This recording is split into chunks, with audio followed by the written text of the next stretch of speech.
আজকে কোনো আইনের শাসন নেই, সেটা আপনারা দেখতেই পাচ্ছেন। আইনের শাসন বাংলায় নেই, এবং আজকে নয়, দীর্ঘদিন ধরে প্রায় এক দশক হয়ে গেল বাংলায় কোনো আইনের শাসন নেই। এখানে জঙ্গি বলুন, রোহিঙ্গা বলুন, বাংলাদেশ থেকে এসে আজকে মালদা মুর্শিদাবাদ মিনি বাংলাদেশে পরিণত হয়েছে। মানুষের কোনো সুরক্ষা নেই। মানুষ বলুন, আর শিক্ষক বলুন, আর মহিলা বলুন, আর ছাত্র বলুন, কারোর কোনো সুরক্ষা নেই। সমাজ এবং সমস্ত কিছু, এমনকি প্রশাসনও, পুলিশও অসুরক্ষিত। পুলিশ কখনো টেবিলের তলায় লুকায়, কখনো মার খায়। এইভাবে তো একটা আইনের শাসন চলতে পারে না। তাই শাসক দলের যিনি মাননীয়া, তিনার উচিত রেজিগনেশন দিয়ে চলে যাওয়া। আজকে যদি 26,000 শিক্ষকের অশ্রু জলে বাংলার মাটি ভিজে যায়, আজকে যদি ওয়াকফ বিলের রক্তে দেখা যাচ্ছে যে এমন কাণ্ড করছে যে সাধারণ মানুষ মারা যাচ্ছে, কিশোর গুলিবিদ্ধ হচ্ছে, সুতরাং বাংলার এখন এমন অবস্থা, যারা শাসন করছেন শাসক দলে নিজে থেকে শাসন ব্যবস্থা ছেড়ে দিয়ে চলে যাওয়া উচিত, এটা আমি মনে করি।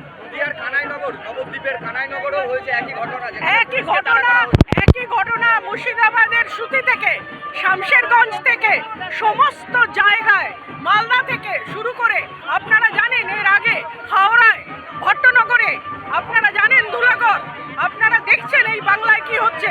আজকে সংখ্যাগুরু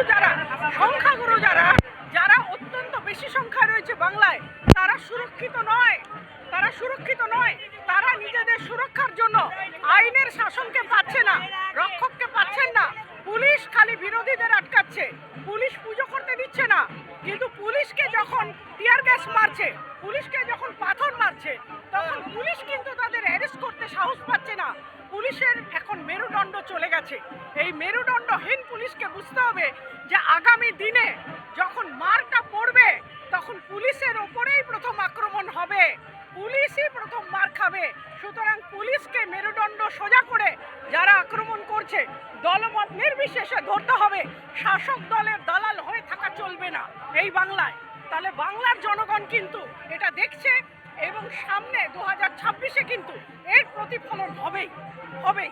আরেকটা দিদি, 26,000 পরীক্ষার্থী শিক্ষকরা যারা বাদ গেছে, তারা যখন আন্দোলন করছে তাদের উপর লাঠিচার্জ হচ্ছে। যারা শিক্ষক, তারা উত্তরপত্র হাতে নিয়ে প্রতিবাদে যখন গর্জন করছেন, তখন তাদের উপরে লাঠিচার্জ হচ্ছে।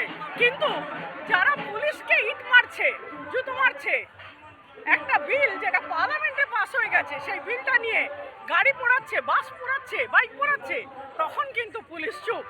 যখন শাসক দলের মন্ত্রী হুমকি দিচ্ছেন স্তব্ধ করে দেবো, তখন পুলিশ চুপ। এটা পুলিশ না, এটা মেরুদণ্ডহীন দালাল।